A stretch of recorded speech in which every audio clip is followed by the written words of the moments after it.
Hello students, welcome back to my channel. Let's solve the economics model question paper. Part A, number 1. ಸರಿಯಾದ ಉತ್ತರವನ್ನು ಆರಿಸಿ ಬರೆಯಿರಿ. Number 1. ದೈನಂದಿನ ಜೀವನ ವ್ಯವಹಾರಗಳಲ್ಲಿ ಮಾನವನ ಅಧ್ಯಯನದ ಸುತ್ತ ಈ ವಿಷಯವು ಸುತ್ತುತ್ತದೆ. Answer is B. ಅರ್ಥಶಾಸ್ತ್ರ. Second. ದತ್ತಾಂಶಗಳನ್ನು ವ್ಯಾಖ್ಯೆಗಳಲ್ಲಿ ನಿರೂಪಿಸುವುದನ್ನು ಹೀಗೆ ಎನ್ನುವರು. Answer C. ಪಠ್ಯ ನಿರೂಪಣೆ. Third one. ಭಾರತದಲ್ಲಿ ರೈಲು ಸಾರಿಗೆ ಪ್ರಾರಂಭವಾದ ವರ್ಷ ಡಿ 1853. Fourth one. ಇದು ಕೃಷಿ ಸಂಬಂಧಿತ ಚಟುವಟಿಕೆಯಾಗಿದೆ. Answer is A. ಕೋಳಿ ಸಾಕಣೆ. Fifth. GDP ಎಂಬುದು Answer is A. ಒಟ್ಟು ದೇಶೀಯ ಉತ್ಪನ್ನ. Second one. ಆವರಣದಲ್ಲಿರುವ ಸರಿಯಾದ ಉತ್ತರವನ್ನು ಆರಿಸಿ ಖಾಲಿ ಬಿಟ್ಟ ಸ್ಥಳವನ್ನು ಭರ್ತಿ ಮಾಡಿ. ಸೊ 5 ಕ್ವಶನ್ಸ್ ಅನ್ನ ಕೊಟ್ಟಿದ್ದಾರೆ. ಆನ್ಸರ್ಸ್ ಅನ್ನ ಇಲ್ಲಿ ಬ್ರಾಕೆಟ್ ಅಲ್ಲಿ ಕೊಟ್ಟಿದ್ದಾರೆ. Total 5 marks. Question number 6. ಸಂಪನ್ಮೂಲಗಳು ಮಿತಿಯಲ್ಲಿವೆ ಆದರೆ ಬಯಕೆಗಳು ಅಪರಿಮಿತವಾಗಿವೆ. ಆನ್ಸರ್ ಇಸ್ ಅಪರಿಮಿತವಾಗಿವೆ. 7th. ಅಂಕಗಣಿತೀಯ ರೇಖಾ ನಕ್ಷೆಯನ್ನು ಡ್ಯಾಶ್ ಎಂದು ಕರೆಯುವರು. ಆನ್ಸರ್ ಇಸ್ ಕಾಲಶ್ರೇಣಿ ನಕ್ಷೆ. ಅಂಕಗಣಿತೀಯ ರೇಖಾ ನಕ್ಷೆಯನ್ನು ಕಾಲಶ್ರೇಣಿ ನಕ್ಷೆ ಎಂದು ಕರೆಯುವರು. 8th one. ಸಮೀಕ್ಷೆಯು ಡ್ಯಾಶ್ ಸಂಗ್ರಹಣೆಯ ವಿಧಾನವನ್ನು ನಿರ್ಧರಿಸುವ ಸಹಾಯಕವಾಗಿದೆ. ಆನ್ಸರ್ ಇಸ್ ದತ್ತಾಂಶ. ಸಮೀಕ್ಷೆಯು ದತ್ತಾಂಶ ಸಂಗ್ರಹಣೆಯ ವಿಧಾನವನ್ನು ನಿರ್ಧರಿಸಲು ಸಹಾಯಕವಾಗಿದೆ. 9th.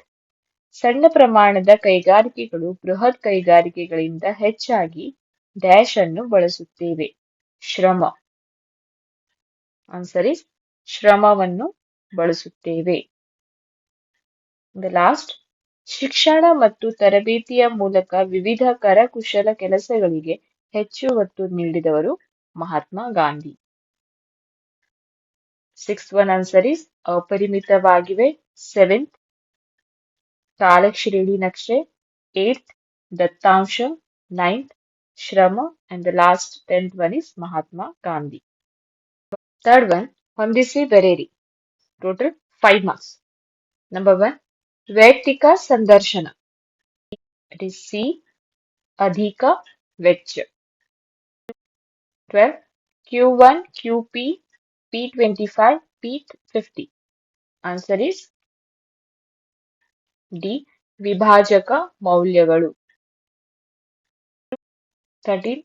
WPI. It is A.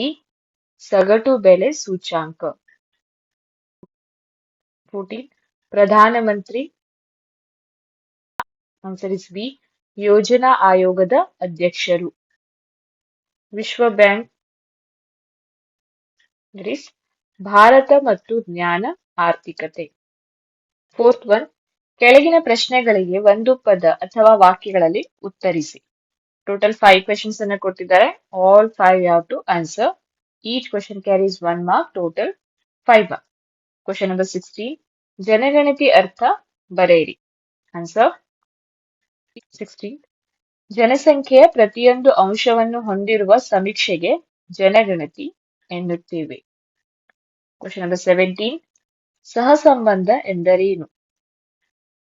ಎರಡು ಅಥವಾ ಎರಡಕ್ಕಿಂತ ಹೆಚ್ಚಿನ ಚಲಕಗಳ ನಡುವಿನ ಸಂಬಂಧವನ್ನು ಸಂಖ್ಯಾಶಾಸ್ತ್ರೀಯವಾಗಿ ಪರೀಕ್ಷಿಸುವ ಸಾಧನವೇ ಸಹಸಂಬಂಧ.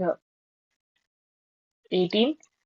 ಬ್ರಿಟಿಷರ ಆಳ್ವಿಕೆಯ ಕಾಲದ ಪ್ರಮುಖ ಕಂದಾಯ ಪಾವತಿ ಪದ್ಧತಿಯನ್ನು ಹೆಸರಿಸಿ. ಆನ್ಸರ್ ಜಮೀನ್ದಾರಿ ಪದ್ಧತಿ, ರೈತವಾರಿ ಪದ್ಧತಿ. Question number 19. UGC ಅನ್ನು ವಿಸ್ತರಿಸಿ. That is University Grant Commission, or you can write ವಿಶ್ವವಿದ್ಯಾಲಯ ಧನ ಸಹಾಯ ಆಯೋಗ. The last question.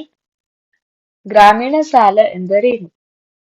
ಗ್ರಾಮೀಣ ಪ್ರದೇಶದ ಜನರಿಗೆ ಕೃಷಿ ಮತ್ತು ಕೃಷಿಯೇತರ ಚಟುವಟಿಕೆಗಳಿಗೆ ಒದಗಿಸುವ ಸಾಲವನ್ನು ಗ್ರಾಮೀಣ ಸಾಲ ಎನ್ನುತ್ತೇವೆ.